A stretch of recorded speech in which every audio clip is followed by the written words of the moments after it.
রবীন্দ্রনাথ ঠাকুরের প্রশ্ন।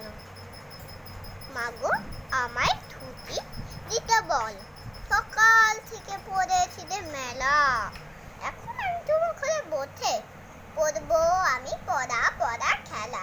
তাল গাছ এক পায়ে দাঁড়িয়ে থপ গাছ থা দিয়ে উকি মারে আকাশে, মনে থাত কালো মেঘ করে দেয়, একেবারে উড়ে যায় কোথা পাবে পাখাতে।